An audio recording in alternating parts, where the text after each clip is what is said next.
Welcome to the Surf Hub podcast.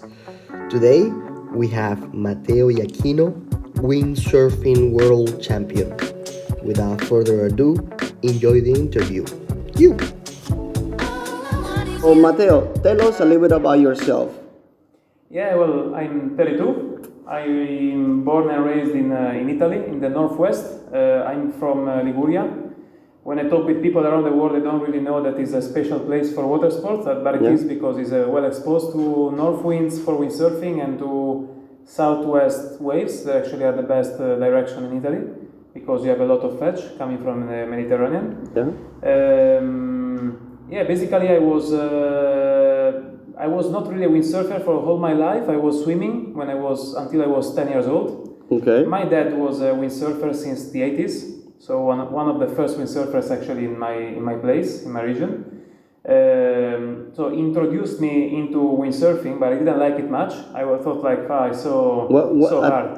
At what age you started? The very first time I jumped on a windsurf board was at 8 years old in Egypt. 8, wow. Yes, but I didn't like it, as said. Like we were on holidays there. My dad was there for windsurfing, and we were there like just for sightseeing with my mom. And I jumped on it, and I remember there was this small lagoon. I was drifting downwind, and my dad was like making me swim back, and I hated it. And I was like, fuck, I will never do this thing in my life. Also, I was watching him, and he was rigging, bringing all the stuff. I was like, no, I'm not gonna do it. There's a few, yeah. Then a couple of years, then I came back to Italy. I kept, I was a kid, so I couldn't decide much, but I liked swimming. I was swimming, I was okay with it. I was quite of a good swimmer to be a kid, and then when I was 10, in my place on the beach, there was a sailing club, and some friends of mine just started windsurfing. So I wanted to show up and show them that I could already windsurf, kind of, no? Okay. And I found it easier, probably because I was bigger as well. So I jumped on it. My dad was just watching, didn't tell me anything, and I just went back and forth, in front of them. And I liked it, so I went to him. I was like, "Look, Dad, maybe I want to start do something." And I got hyped, I was like, yeah. Awesome. And then he helped me out, and through that, it just became my sport. I was doing a lot of sports when I was between 10 and 20. Like what the sports were you doing? I was doing a lot of snowboarding. I started surfing, and became my second love after windsurfing. Mm-hmm. And windsurfing grew from like being just like a toy for the weekends. Then I started trying to improve my skills. And then when I was 16, I tried my first competition in my place. And I didn't want to compete because probably with swimming I had enough. A lot of pressure already when you're 10 years old. You were already competing in swimming? In swimming I was, yes. Okay. But in swimming you have to perform already when you're a kid. Yeah. So they're putting on you a lot of pressure already when you're like 9, 10 years old. And they wanted to go before school to swim and stuff. So I kind of hated the competition part of the sport. It's quite fun because I'm a really competitive person. Yeah. So it kind of killed me. But then it came back when I was like 16. I tried this fun race with 70 people, but super fun race in my place with all the gear, freestyle, slalom, all combined. And then I loved it. I was like, I wanna try, I wanna do more of this, And that was slalom. So like this, I got into slalom, and again there from just a little competition, it became something more. It became more serious. Yeah. I started university in the meanwhile, and then when I was 22, 23, for the year after, I got the chance to do the World Cup, and that was how old were you then? I was 23. 23, okay, 23. okay. So basically, I was in my last year of university. I would have been, but I got the chance to go World Cup. Yeah, that sounds good, right? They gave me this chance. The sponsors, they're like, okay, we can give you this chance, but you have to commit. Yeah. And then I came actually to Tenerife for training, and then I went really higher in my performance. Before I was struggling because when you do more than one thing, there are like people that are multitask, but I'm more a focused guy, So you couldn't invest so much time into it. So I was studying and this and that, you had a lot of stuff in your mind, and then I just focused on one thing and I improved. And the year after, I was already top 10 in the World Cup. Okay. Then and then it grew. I won in 2016, and then it was really a good choice. But back then was tough decision. So to leave university. Since you started the World Cup until like you won the Worlds, how long did it My it take? first event has been when I was 19. My first World Cup event. Yeah.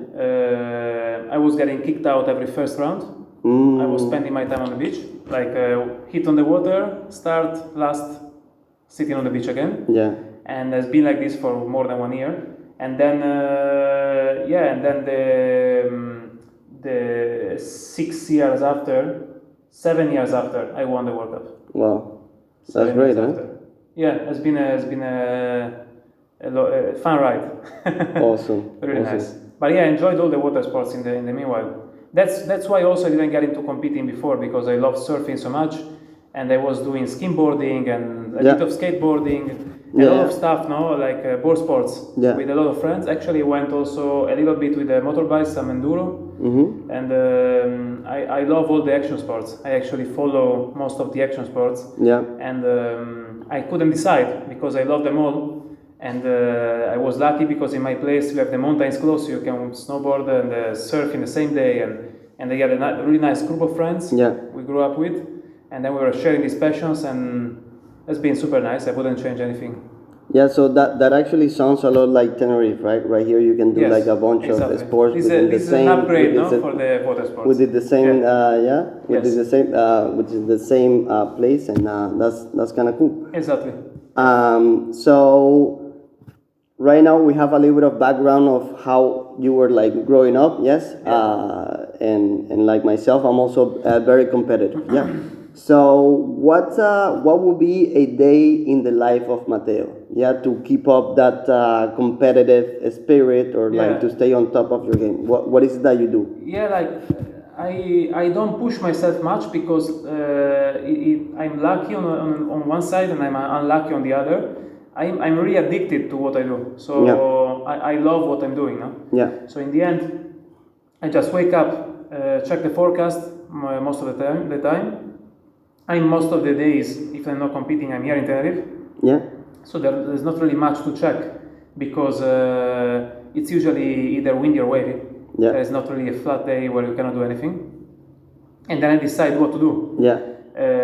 Now it's more a work, so sometimes I have to test, so I have to search for the right spot to test, either fins, foils, sails, masts, whatever it is.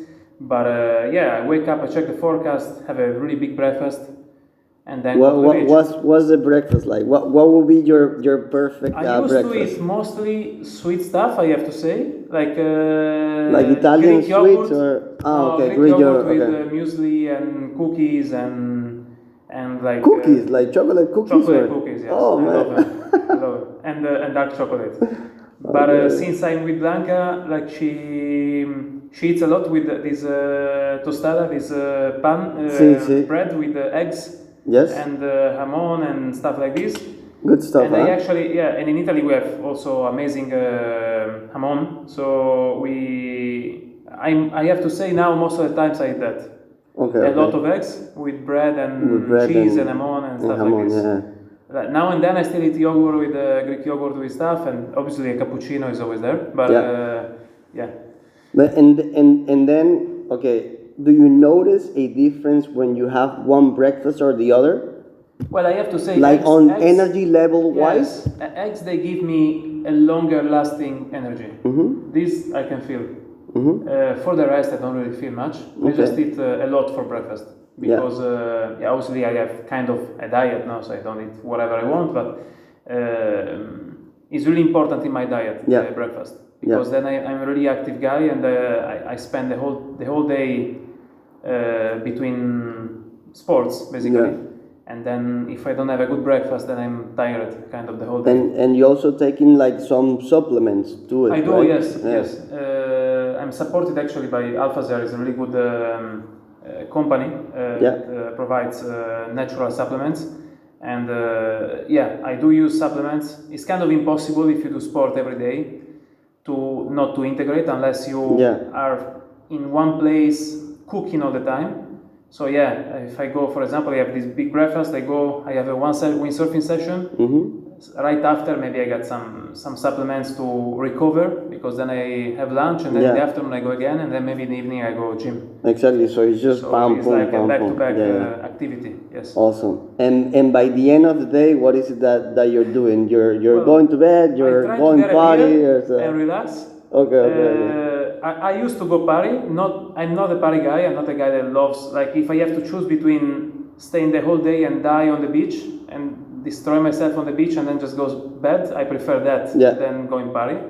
But if I still have some energy and I have good friends around, and then it's fun. Obviously, I love it. Okay, so I prefer like a cold beer after the session. Is it dorada? Is it what was the Dorada is fine. Dorada is fine. Has to be really cold. But then it's fine. Yeah. We also have that. What is it called? Ocean Life. Yeah. That's Blanca's. Blanca's working with them, and they're really good beers. Yes. Yeah. Really good. Yeah, that larger is really, quite nice. I had the pleasure to enjoy a few of them last week, I think. Awesome. Yeah, really good ones. Awesome. So we got a little bit into the training side, yeah? So you're talking about like watching the forecast and going, depending on the day, either like windsurfing, like surfing, or maybe biking, as we have also many things right here. Biking as well. Mountain biking, Mountain biking, yeah. So what is it that you do, both inside of the water and outside of the water, as training wise? Like, how is it that you train to get better? Well, in the water, I have to say, I'm proud to say that we built up the best training in the world. That is the TWS Pro Salon training that we have every winter, happening between January and April here on Tenerife. And this has been built like through many years of trainings and little improvements here and there. And now we have really good training. So into the water, I think that's my main training for the year, for the season. Then obviously throughout the season, because from end of April until basically December, I might be here, but the training is not on, especially because we have competition around. If COVID is not around either. And then I work with my coach. He's called Giuseppe Pugliese. He's from Sardinia. He's a really good guy, and first of all, he's a good friend. I have a lot of trust into him. I think it's really important to have a good relationship with your coach, with your the guy who's training you, basically.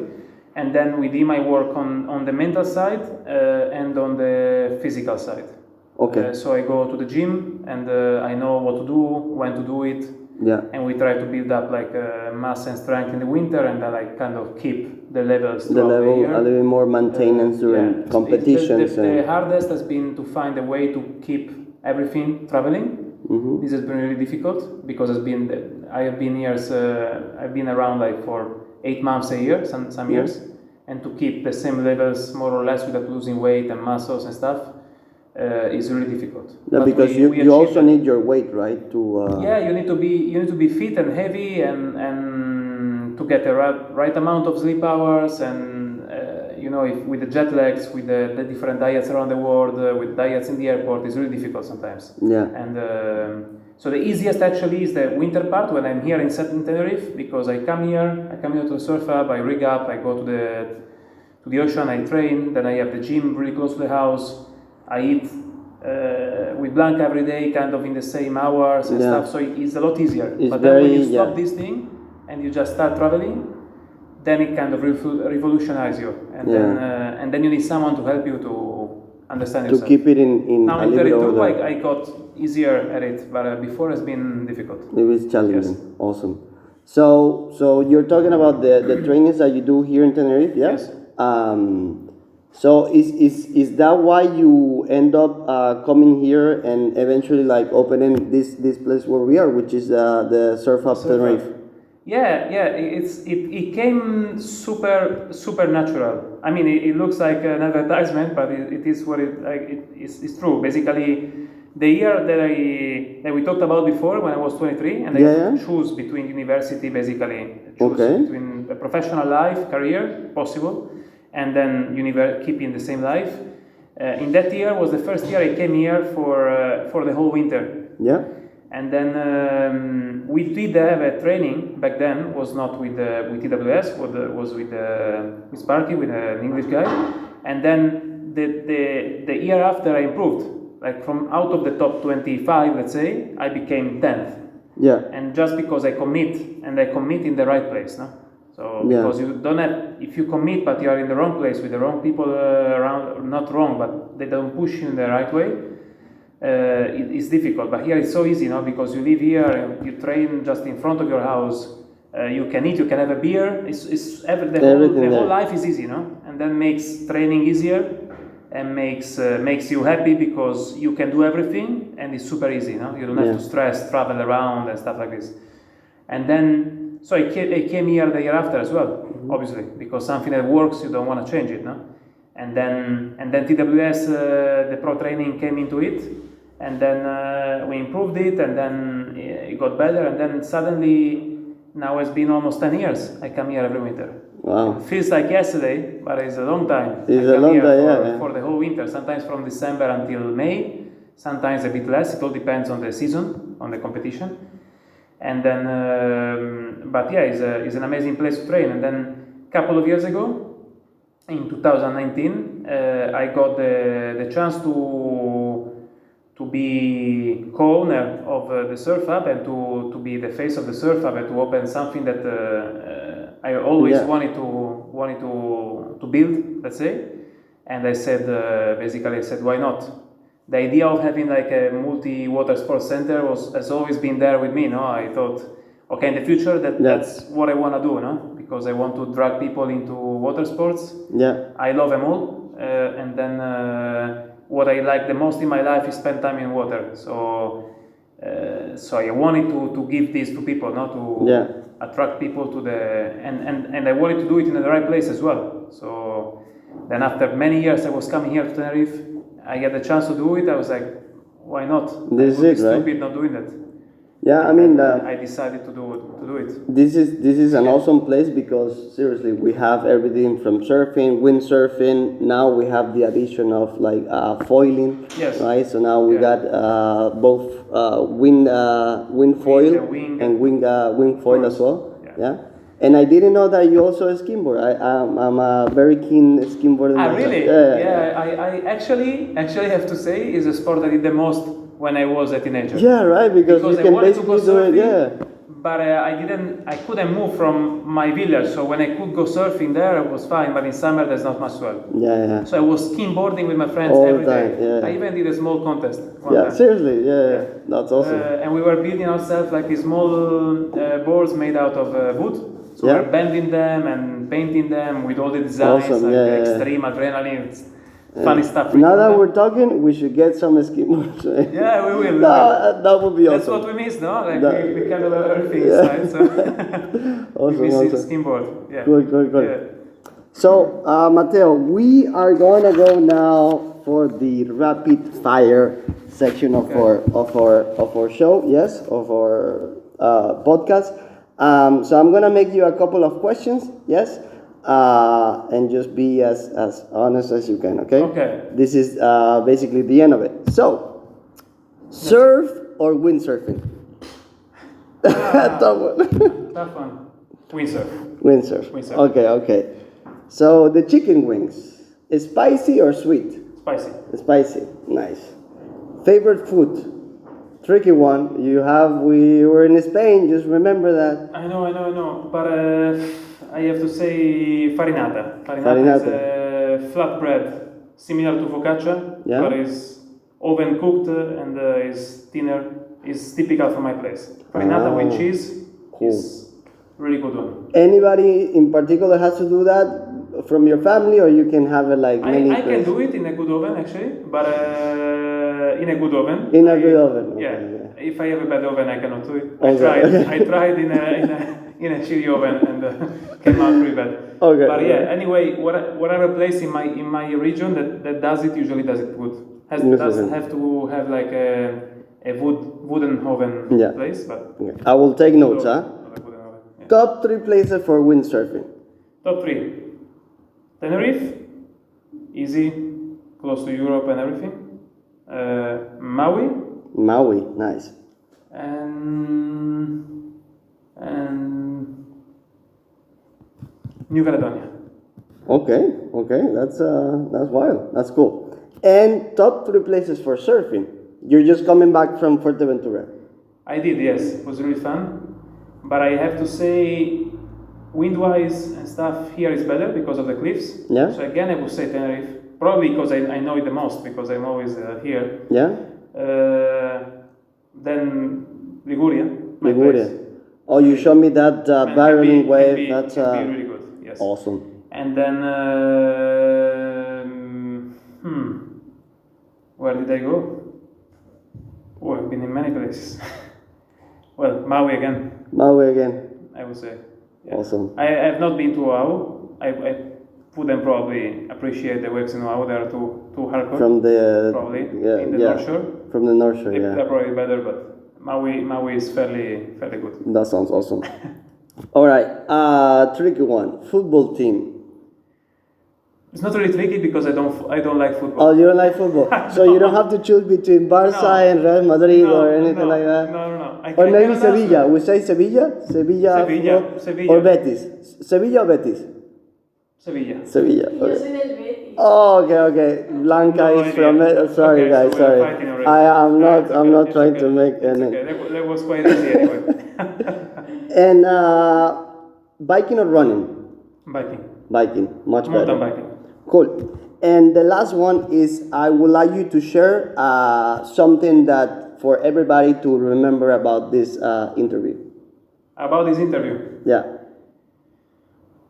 Oof, that's difficult. That's a difficult one, right? Yeah. Something that you would like to share, goodbyes, whatever could be. Yeah, I just want to invite you all guys here, not because like of the business side or whatever, but because I really believe that is the right place to start or to do water sports. It's kind of a really nice place for medium to advanced windsurfers, and it's amazing for starting surfing. Actually, with Armando, he's a great guy. He's a funny guy, and then. I want to see you all here. It's amazing just to share an experience. I'm gonna be here from January until April, non-stop. So if you come, you're gonna find me here. We can share some time on the water, both with surfing, whatever water sport. It's gonna be sick. Awesome. All right. So thank you guys for listening, and I hope you have enjoyed. So goodbyes and ciao ciao. Ciao.